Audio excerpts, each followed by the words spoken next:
Sheree. Welcome to my YouTube channel. This channel is called The Abundant Life, so it is Christ-centered. And even though this is a Christian channel, there's still more that we do in life than read the Bible and pray. So I'm going to give 6 tips that I've used to lose about 20 pounds without depriving myself of food or sweets. So let's get into it. Okay, so number 1, it starts with the mindset. I started changing my thinking from I want to lose weight to I want to have a healthier lifestyle. I wanted to incorporate a more healthy lifestyle, more healthy eating patterns so that I'm able to pass all of this knowledge on to my students. To my children, when I start to have children. It's not a diet, it's a lifestyle change. I got that from an episode of The Sweet Life of Zach and Cody. So I'll talk more about this point later, but I wanted to get to the second point, which is to go to the gym 2 times a week. When I've went on this journey before, going to the gym, trying to lose weight, I would go about 4 times a week, and then it's too much too soon. I end up stop going altogether. But just start with 2 days. That's literally all that you need. And usually when I go to the gym, I don't really know what to do. That actually brings me to my third point, is to go to classes, go to gym classes if you would like to. Now the classes that I go to are usually weight-based or like HIIT classes. Those are the ones that I enjoy. But when you build muscle, your muscle burns fat. 2 things. So technically muscle doesn't burn fat, but it burns more calories than fat does because it needs more energy. Also, HIIT classes can be cardio-based or weight-based or both.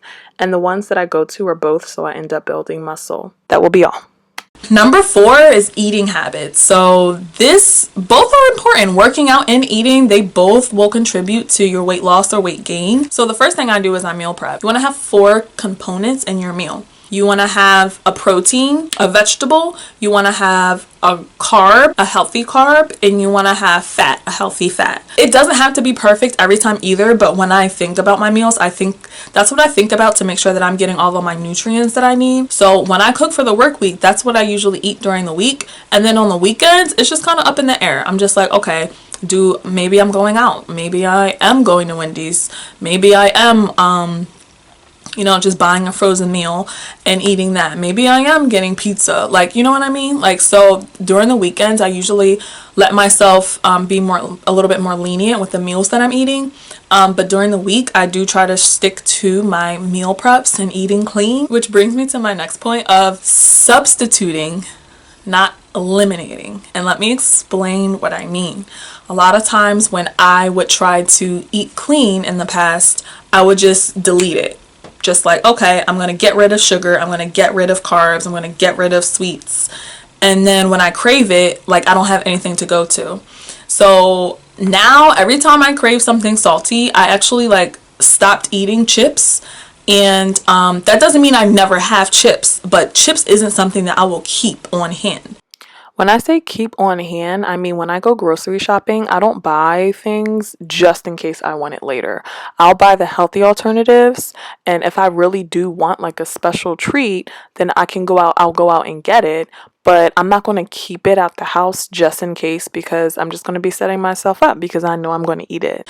Instead of buying chips, I buy lentils, lentil snaps. They sell them at Walmart. It's a bunch of different flavors and they're really good. And lentils is a bean, so it has protein. So it actually keeps you full. It actually it actually benefits you. Another thing that I did is I like to drink almond milk, and I used to always get the sweet vanilla almond milk. And that is...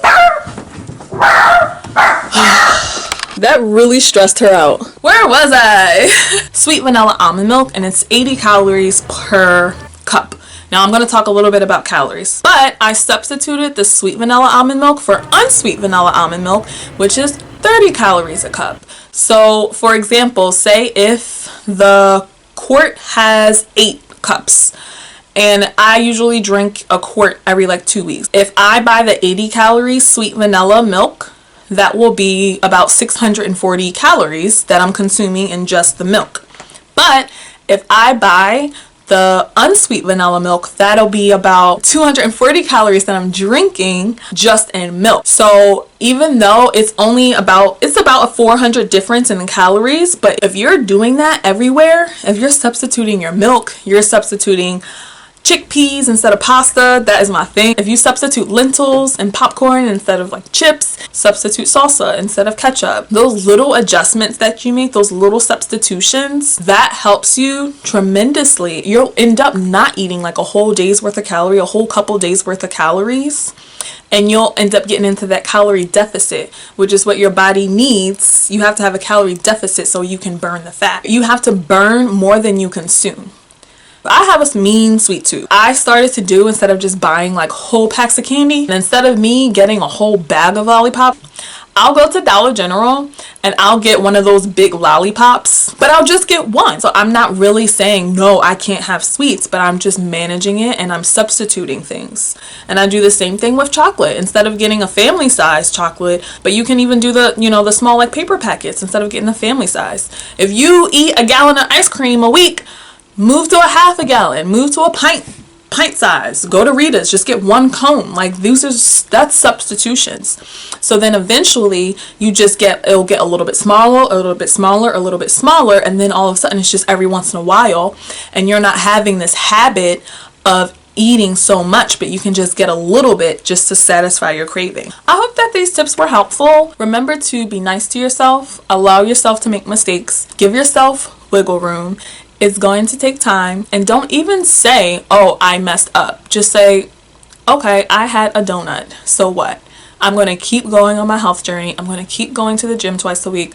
I'm going to analyze my eating habits, see what I can substitute, think about how many calories I am consuming in a day, but don't let that rule me. And I'm going to start by eating a half a gallon of ice cream instead of a gallon of ice cream. Just take baby steps. Look at it as a lifestyle. Look at it as an adventure, and not something that you have to do, but something that you want to do to help your body and to nurture your body.